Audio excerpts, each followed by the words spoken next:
is going on, everyone? Shiva Sapkota here with another Tesla accessory review, and today we are taking a look at this new rear entertainment and climate control display for Tesla Model 3 and Model Y.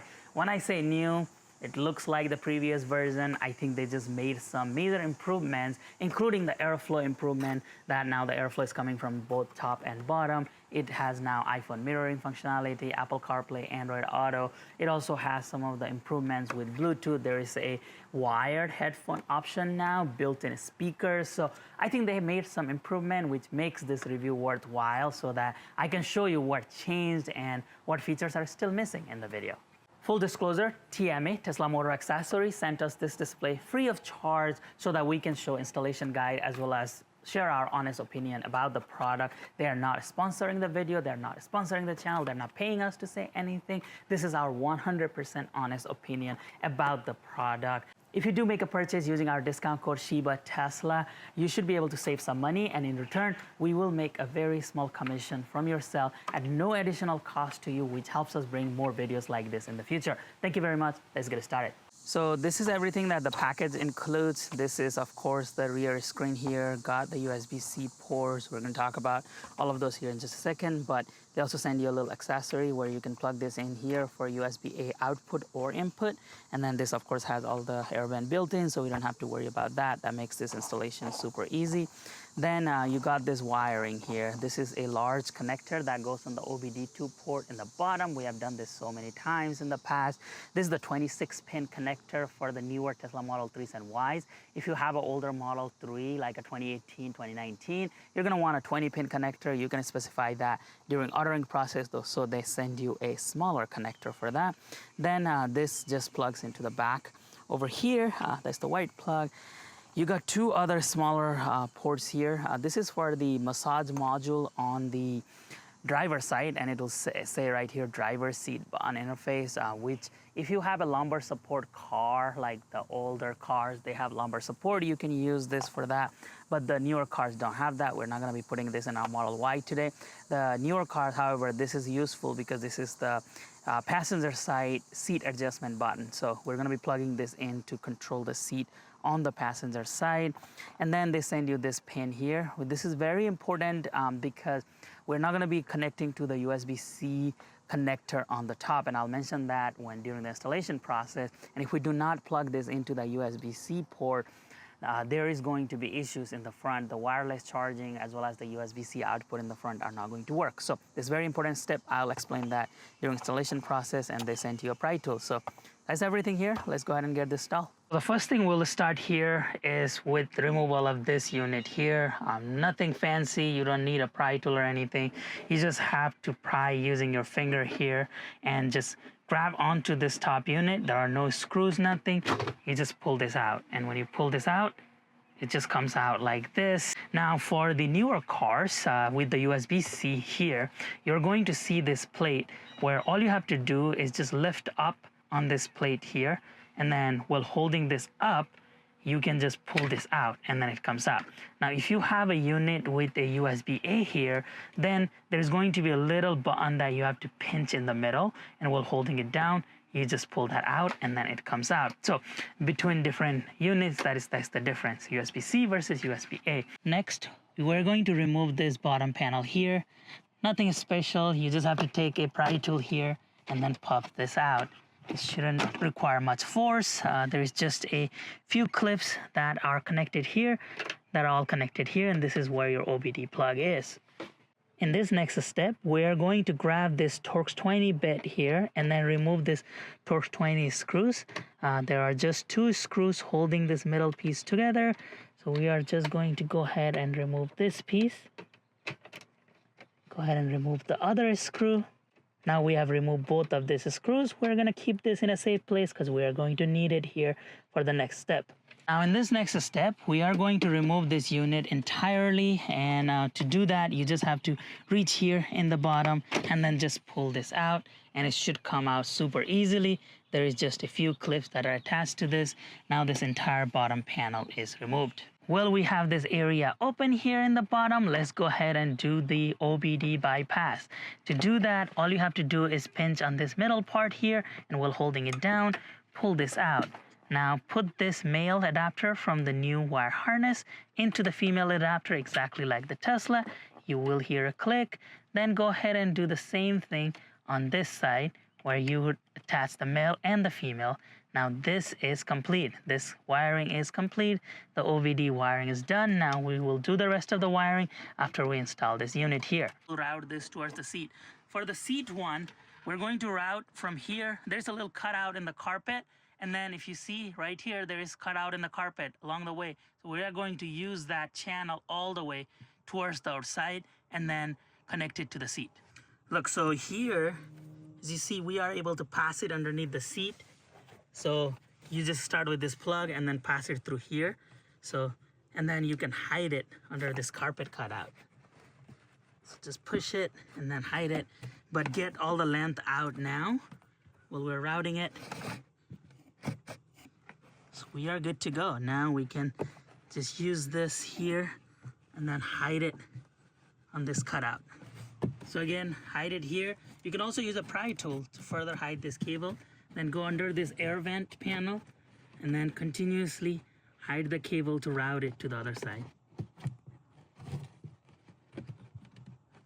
Here is the cable that we fished from inside, and you just have to work a little bit here, work around some of these plugs, and you can get this plug from this opening right here. So you could do that. You just have to make sure that everything is aligned and you're not, you know, once this is all done, you want to make sure all this pistons and everything, you're not interfering with any of that by going through the inside. But the inside route is much cleaner, and you want to make sure that you have enough slack so that when the seat is pushed all the way front, so right now this is the maximum it will go, you have the cable with the inadequate slack here. There are two ways of accessing this plug. You could just move this seat a little bit here, and you can, or there is a screw right here if we wanted to tap into that screw. So what we did here was we just simply pull this plug out from that opening, and now we are going to plug this female end of the new harness to the male end of this plug, and then we're going to, so after you do this, so it should click in place, so which it did. Now we're going to plug this male in exactly like how this purple and red wires were. We're going to plug it in here on this plug. What you want to do is, if you see this pin side, you want to face this towards the left.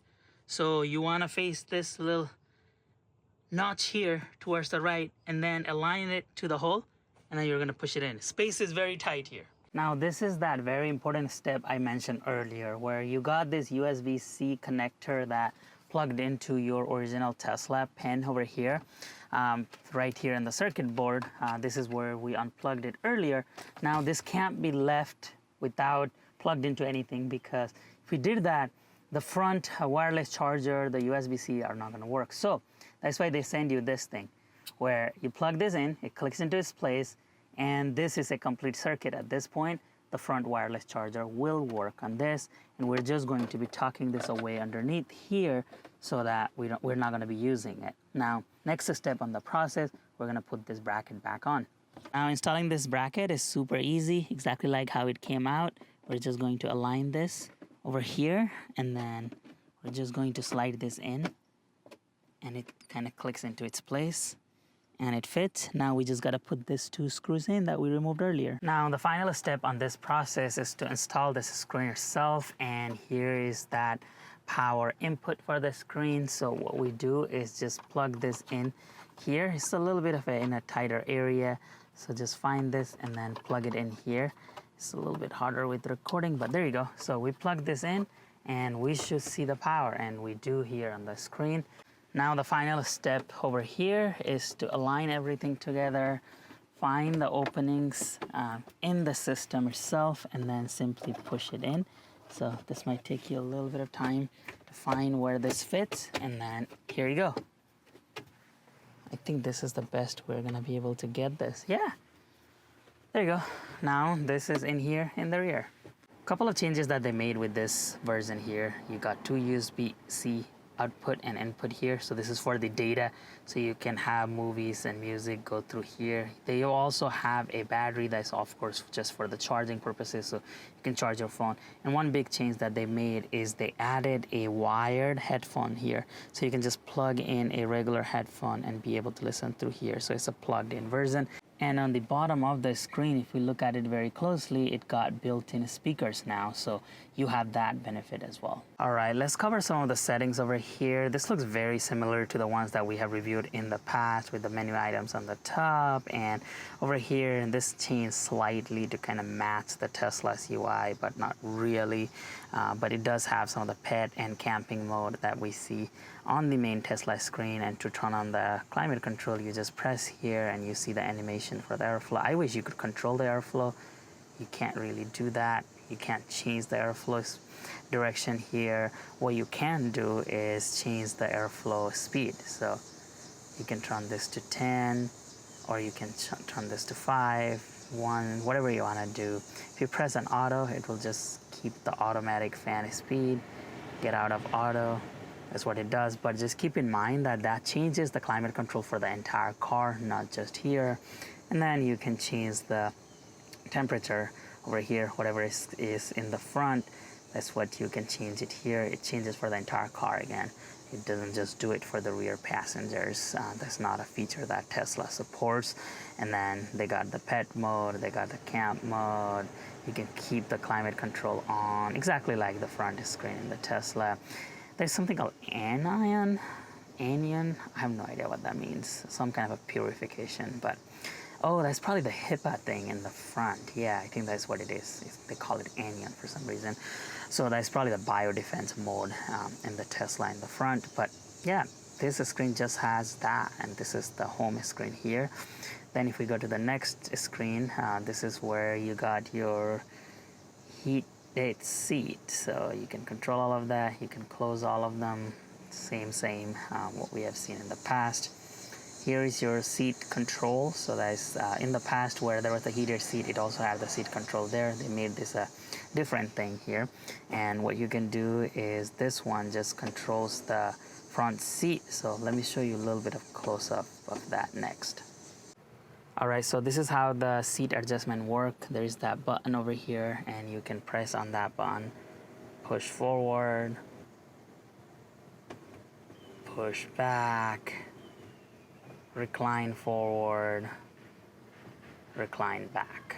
This is, of course, we have seen this in the past, so it's nothing new, but that works. And then the massage functionality, you can turn on the massager here, but this needs a lumbar support chair, which is, the older Model 3s and Model Ys. Our car doesn't have that, so it doesn't work, but it does have that activated for both sides here. And then they decided to add a feature that nobody has ever asked for, which is to control glove box in the front using the rear passenger. I think this is really a terrible idea, especially if you have a kid in the back and they're just randomly opening the glove box. But just so you know, they added this button over here. So if I press on open, it opens the glove box. Like nobody ever asked for that, and they put that in. But it doesn't close it, of course, because even Tesla doesn't close it, so you gotta reach and close it. I think that is not a good idea to have that here, but they added that regardless. Then you got this music icon over here, which basically controls the volume for the entire car. And then you can do play, pause, next for the car, not for this display, for the car. And it has got the Tesla steering wheel here just to kind of try to match that Tesla's UI. This actually looks decent. I wish they incorporated that graphics and everything else. Look, like that actually looks like a Tesla screen. Anyhow, so that's the control for the music. And then when you go over here, this is for the CarPlay, Android Auto, and AirPlay. And I'll show you how to do that here in just a second. Here is your video, so if you want to upload any videos, photos, audio files, you can do that through the USB here, and it'll show up there. And then here's the setting. You got your language, theme, vehicle model, left rudder. I'm assuming that's a left-hand drive. Unit, brightness, volume, blah, blah. It just has all of that basic stuff we are seeing. There's the Bluetooth setting. It connects the Bluetooth version here, network setting, you can connect to the Wi-Fi, restart and factory data reset, and then you go over here, that's the home screen. Now they added a little baby sign over here, and what that does is if you press on it, it says child lock open, which freezes the screen basically, so nothing is active right now. You can press anywhere and this just does not, but it doesn't take a genius child to figure this out. They just need to press here again and then everything starts working. So they still don't have that thing we requested, like put a password on that thing so that you need a PIN code to open it, but they don't have it. Hopefully one day, I'm just hoping for one day that happens. This is a progress though, I gotta admit. And yeah, that's everything this thing has. All right, let's take a look at this whole CarPlay, Android Auto thing. I don't think CarPlay or Android Auto is really useful for a device in the back. Of course, if it was in the front, I would say that's amazing. But for a rear passenger, what are they going to do with CarPlay and Android Auto? They can use navigation. I guess they could order things from there. I don't know. But I think the AirPlay thing is useful, though, so that wherever you are at in the car, you could use that to cast. You could use your phone to just cast anything to this screen. That's super useful in my opinion. If you are the driver in the front, you got kids in the back and you just want them to watch something, you could use the AirPlay feature to just cast it here, and it has got built-in audio here that you can use, as well as use the wired headphones or wireless headphones, and that should work. So how this works is if we go to AirPlay here, it tells you to find the Lie link thing, and we connect to that, and it tells you it is 9/8, but it is actually 8/8. So 1, 2, 3, 4, 5, 6, 7, 8. Not 9. For some reason it says 9/8. And then when you hit that, it says that it is connecting, and it says it's low data mode, but it's connected. Now let's go to our setting over here for casting, and then it says Lie link. So let's connect to that and then give it a second. Let's see if it connects. Yeah, there you go. So it's super easy, super straightforward, and you can still use the touch screen to go back to the home screen, and when you press on this, that's where you'll see that AirPlay pop up, and this is pretty interactive. If you look at it, this is really nice actually, how quickly it changes here, and we can go to any of these apps. When we launch YouTube here, if we go to one of our videos, as you can see, it starts playing, and you can hear the audio that is coming out of the speakers here in the bottom. And when we make it full size, it goes to full size. If we minimize it, it goes to minimized window. So this is very cool that it works really nicely. I do notice a little bit of a audio lag, just a little bit of audio lag between this and the screen, but overall this is a really nice screen that does the AirPlay, so that's one of the big benefit of this. And as you see, it's really good. It refreshes quite quickly, and you can see that in real time. So now the audio is coming out of the speakers, but if I plug this in right here, now I start hearing the audio from this headphones here. So this headphone jack actually works. I can 100% confirm this, because in the past sometimes they say, oh yeah, it works, and it doesn't. But I can confirm to you all that this actually works. So that's a working feature. So what did they do differently with the airflow here?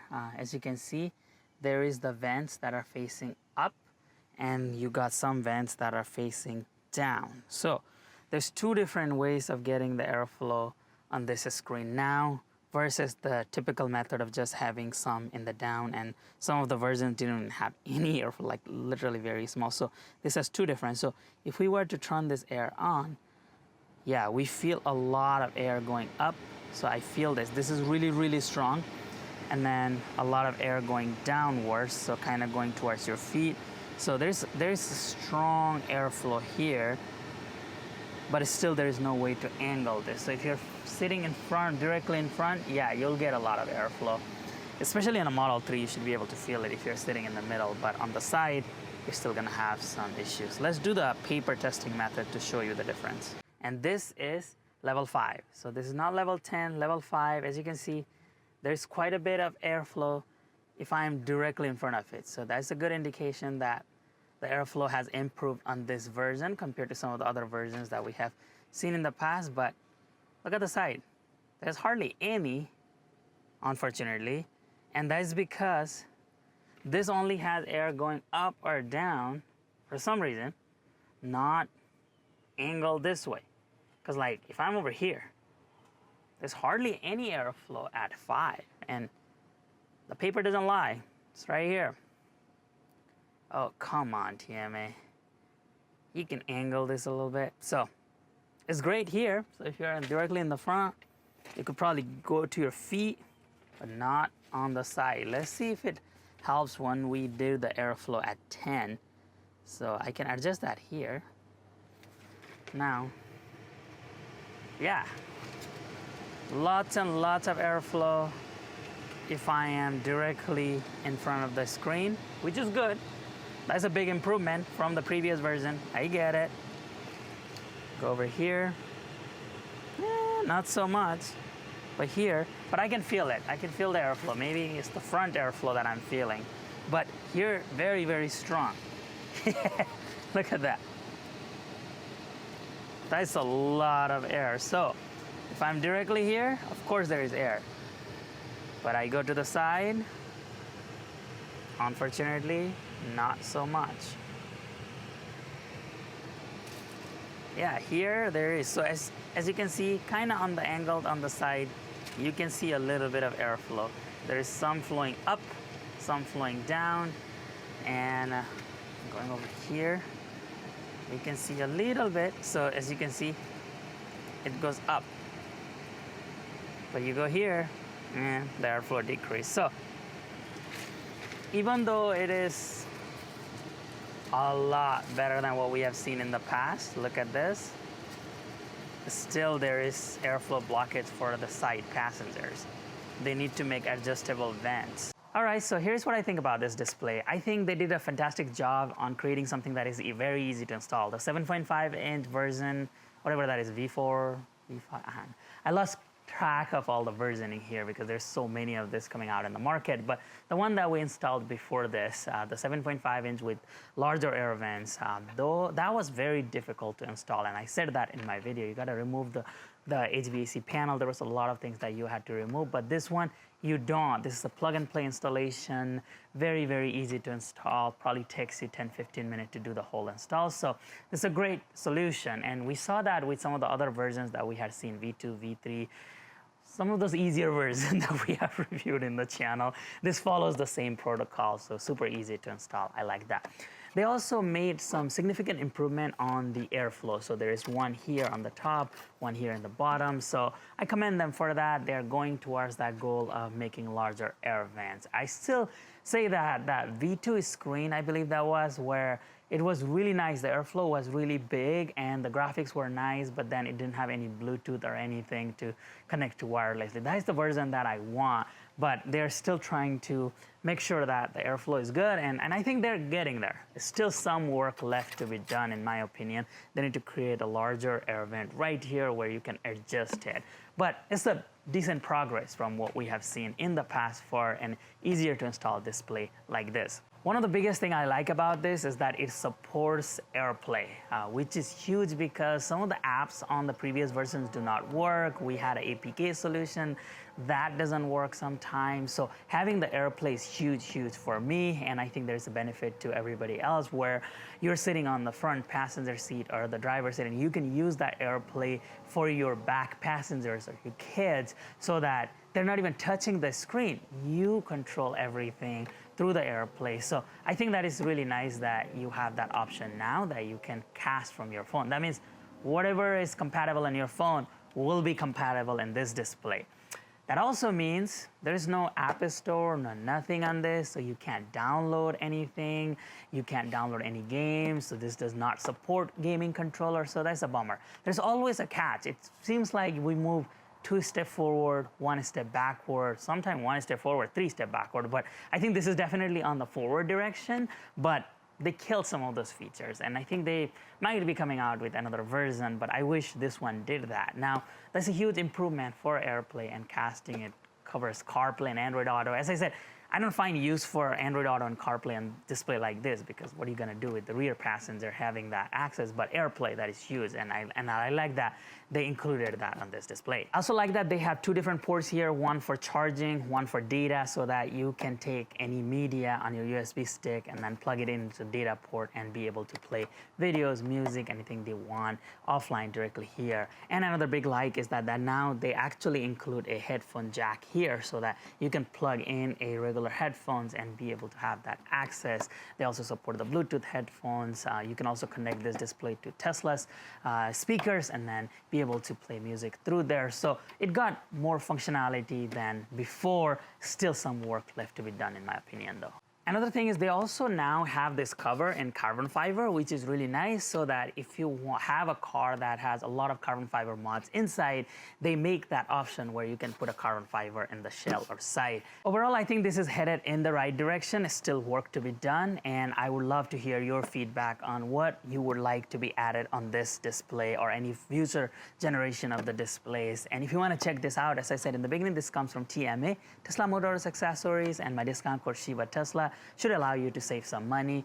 If you have any questions, any concerns, please let me know in the comment section below. Thank you for watching our videos and supporting our channel. I really appreciate your support, and we have so many more Tesla accessory coming soon. I'll be back with another Tesla accessory.